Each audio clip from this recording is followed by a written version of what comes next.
Students, आज के mathematics में 12th क्लास में न्यू टॉपिक ले रहे हैं, हम न्यू एक्सरसाइज ले रहे हैं।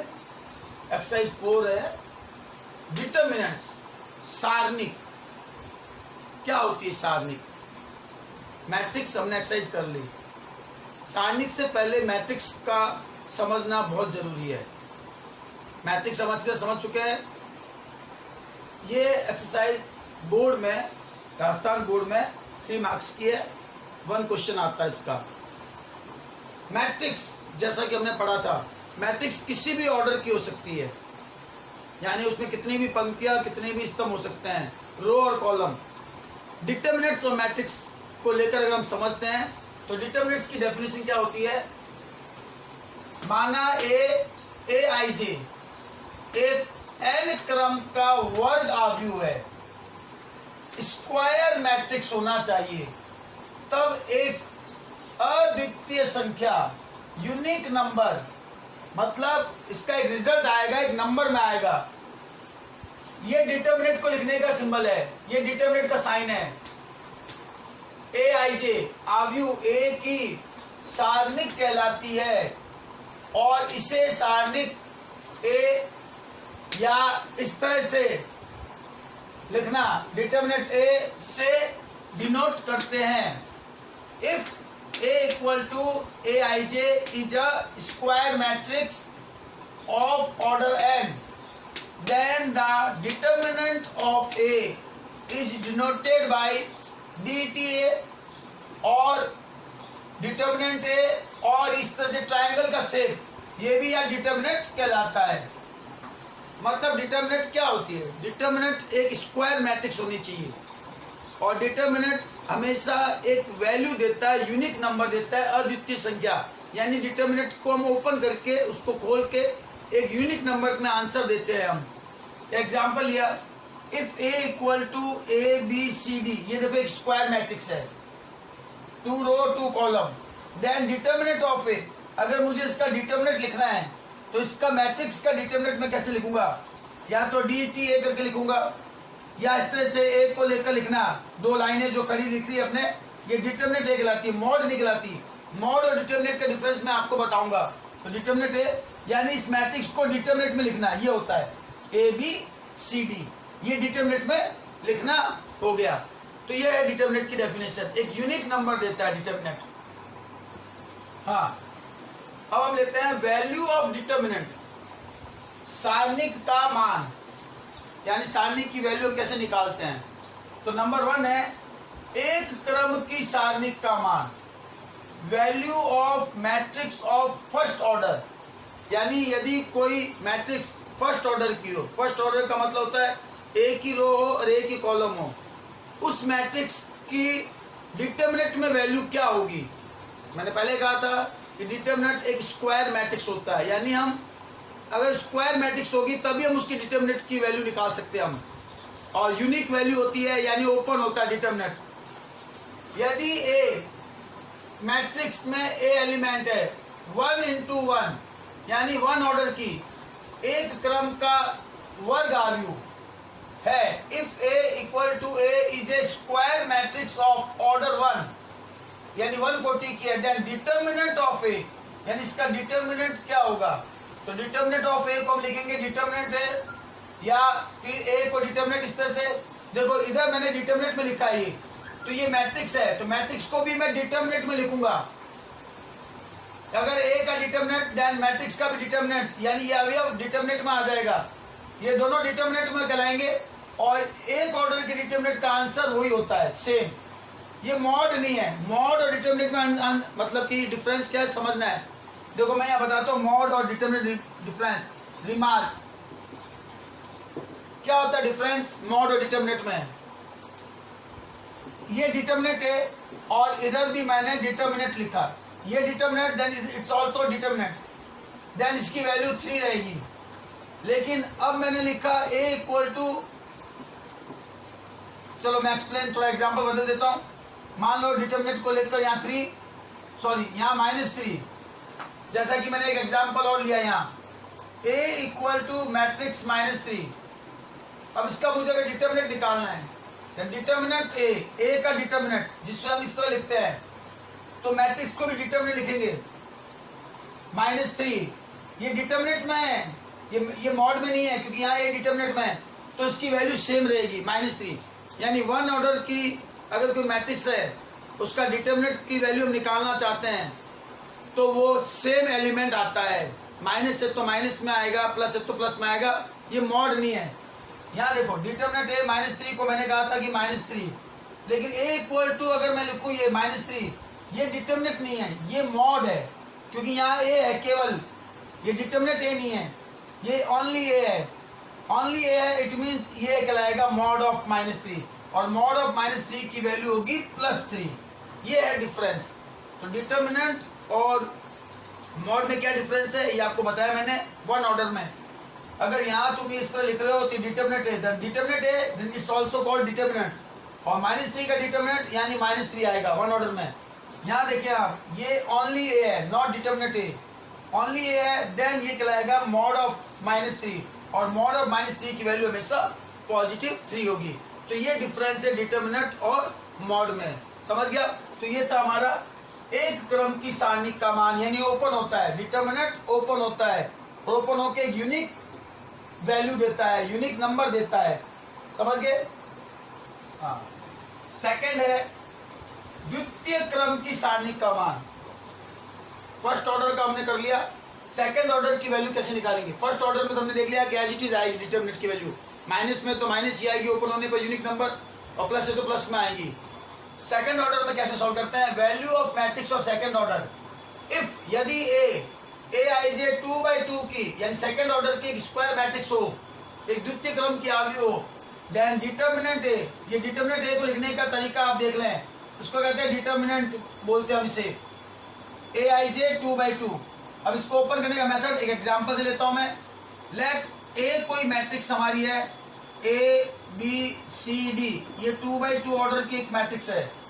अब इसका अगर मुझे डिटर्मिनेंट निकालना है, A = ABCD 2/2, तब डिटर्मिनेंट ए, इसका डिटर्मिनेंट यानी सारणी क्या होगा, चाहे आप डिटर्मिनेंट ए लिखो चाहे आप इस पे लिखो सारणी के। देखो मैंने ए को डिटर्मिनेंट में लिखा, तो इस मैट्रिक्स को भी हमें डिटर्मिनेंट में लिखना जरूरी है, नेसेसरी है, जरूरी है, ये डिटर्मिनेंट में लिखेंगे पहले हम। और अभी 2/2 की डिटर्मिनेंट है, 2/2 का डिटर्मिनेंट कैसे ओपन करते हैं हम, देखो ये है प्रिंसिपल डायगोनल, मुख्य विकर्ण, तो पहले इसकी मल्टीप्लाई करेंगे आपस में, A × D, इसकी मल्टीप्लाई, फिर माइनस फॉर्मूले में, और फिर हम इसकी मल्टीप्लाई करेंगे हम C × D, ये है इसका फॉर्मूला।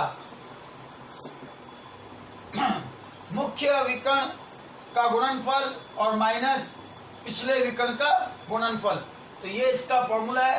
यानी पहले इस तरह से मल्टीप्लाई होगी हमेशा, पहले ऐसी मल्टीप्लाई होगी, ध्यान रखना, ये पहले ये नहीं होगी मल्टीप्लाई, पहले हमेशा इस तरह से होगी मल्टीप्लाई, A × D और माइनस, फिर इस तरह की मल्टीप्लाई, माइनस बीच में आके C × D। तो ये है डिटर्मिनेंट ए की वैल्यू सेकंड ऑर्डर की। एक एग्जांपल ले रहा हूं मैं इसमें, एक और एग्जांपल। लेट ए मैट्रिक्स मान लो आपकी है 2, 3, -4 and 5। अब कहते हैं इसके डिटर्मिनेंट की वैल्यू निकालनी है, तब अगर इसके डिटर्मिनेंट की वैल्यू निकालनी है, डिटर्मिनेंट ए, या इससे हम डिटर्मिनेंट ए इस तरह लिख सकते हैं। देखो मैंने ए का डिटर्मिनेंट लिखा है, तो मैं यहाँ भी डिटर्मिनेंट ए ही लिखूंगा, डिटर्मिनेंट में लिखूंगा इसको 2, 3, -4, 5। और अब ये 2/2 ऑर्डर की डिटर्मिनेंट है, तो इसका सॉल्यूशन यूनिक नंबर क्या आएगा, पहले हम इस मुख्य विकर्ण प्रिंसिपल डायगोनल की मल्टीप्लाई करेंगे, 5 × 10, फिर माइनस फॉर्मूले में माइनस, फिर हम पिछला विकर्ण जो होता है उसकी हम मल्टीप्लाई करेंगे, तो ये माइनस का 12, यानी कुल मिला के 10 और माइनस प्लस 12, यानी वैल्यू आ गई 22। तो इस तरह से 2/2 मैट्रिक्स के ऑर्डर की डिटर्मिनेंट की वैल्यू इस तरह से याद करते हैं हम। ओके, थर्ड, तृतीय क्रम की सारणी का मान, सबसे इंपॉर्टेंट टॉपिक है ये, थर्ड ऑर्डर की, इसका हम वैल्यू कैसे निकालते हैं डिटर्मिनेंट में। तो थर्ड क्रम को लेकर हम समझते हैं, लेट ए कोई मैट्रिक्स आपकी A1 B1 C1 A2 B2 C2 A3 B3 C3, ये थर्ड ऑर्डर की कोई मैट्रिक्स है। अब इसके डिटर्मिनेंट की वैल्यू कैसे निकालते हैं, ध्यान देना, ये सबसे इंपॉर्टेंट है, आराम से समझना। डिटर्मिनेंट की वैल्यू, सॉल्यूशन, मैं निकाला हूँ डिटर्मिनेंट ऑफ ए, ये लिखो, मैंने लिखा है इसका डिटर्मिनेंट, ए का डिटर्मिनेंट, तो मैं इस मैट्रिक्स को भी डिटर्मिनेंट में लिखूंगा, A1 B1 C1 A2 B2 C2 A3 B3 और C3।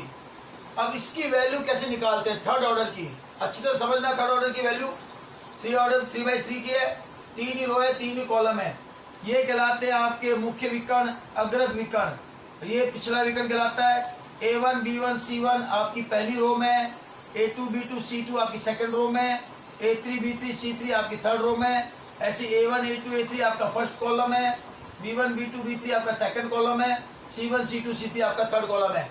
तो इसको कैसे ओपन करते हैं, इसकी वैल्यू कैसे निकालते हैं, इसकी वैल्यू निकालने के लिए तुम्हें ये लर्न करना है। साइन बताता हूं मैं, सबसे पहले इसका रूल क्या है।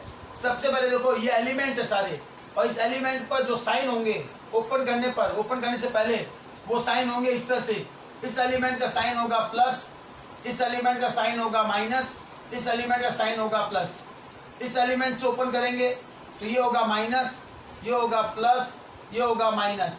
अगर हम इस रो से ओपन करेंगे तो ये होगा प्लस, ये होगा माइनस, ये होगा प्लस। यानी हम जिस रो या जिस कॉलम से लेकर इसको ओपन करेंगे, हमें उस एलिमेंट में वो साइन लेने होंगे।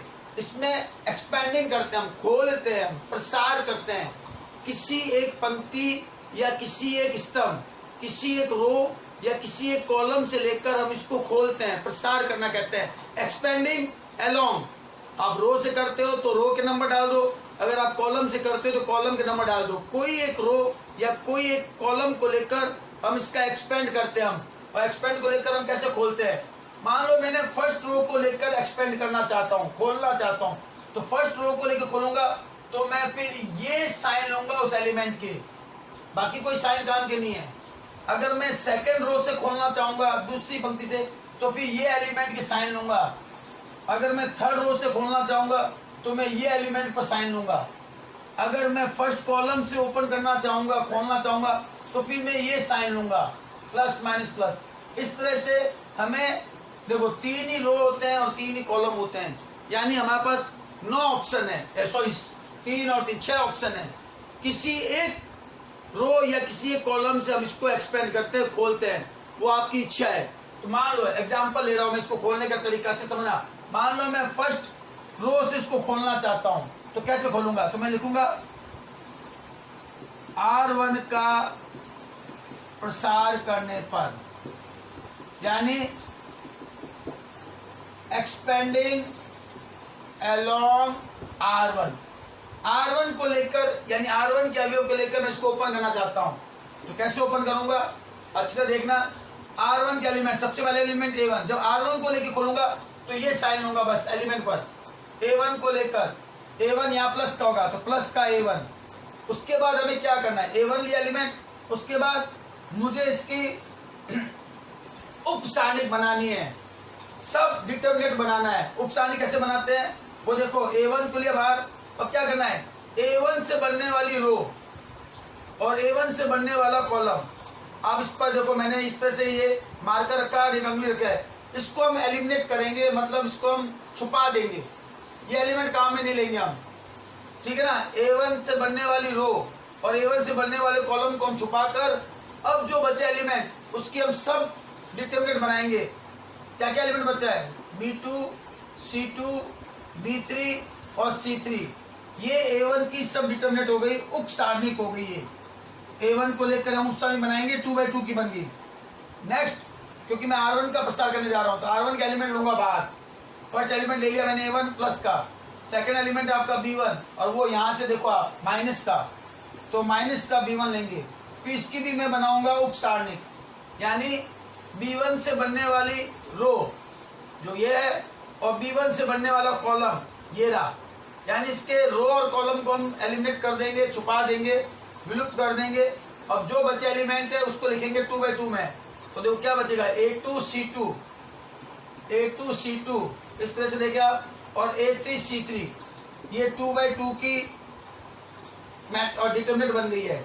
ऐसे अब फर्स्ट रो चल रहा है, फर्स्ट रो का थर्ड एलिमेंट C1 वो है प्लस का, इस पे से ध्यान रखना, ये प्लस का, देखो फर्स्ट एलिमेंट प्लस का, फिर सेकंड एलिमेंट माइनस का और थर्ड एलिमेंट प्लस का, ये लेकर और इसकी बनानी हमें उपसारणिक, और वो हमें बता दिया जिस एलिमेंट को बाहर लिया उस एलिमेंट से बनने वाली रो और उस एलिमेंट से बनने वाला कॉलम उसको हम छुपाएंगे। तो इसको C1 से बनने वाली रो, यानी समझ लो एक बात, R1 का एक्सपेंड कर रहे हैं तो R1 तो हमेशा छुपेगा, पहले C1 छुप के बनेगा, फिर C2 फिर C3 को लेकर इस तरह से ये हमने छुपा दिया थर्ड कॉलम को लेकर। अब आए A2 B2 A3 B3, A2 B2 A3 B3, ये इसकी बना दी हमने उपसारणिक, जिसे हम माइनर भी बोलते हैं या सब डिटरमिनेंट बोलते हैं। अब ये 2/2 की बन गई और 2/2 को हम ओपन करना, जो कि बता चुका हूँ। A1 लिया, अब 2/2 का ओपन, इसकी मल्टीप्लाई पहले जो प्रिंसिपल डायगोनल है B2 C3, फिर माइनस लेते हैं फॉर्मूले में और फिर इसकी मल्टीप्लाई B3 C2, इस तरह से ये ओपन हो रहा है। फिर माइनस B1 लेकर इसकी मल्टीप्लाई करेंगे सबसे पहले हम A2 की C3 से, तो A2 C3 हमेशा मल्टीप्लाई इस तरह होगी, ध्यान रखना, डायगोनल जो होगा वो प्रिंसिपल डायगोनल, कभी पहले इसकी मल्टीप्लाई नहीं होगी, हमेशा पहले इसकी मल्टीप्लाई होगी।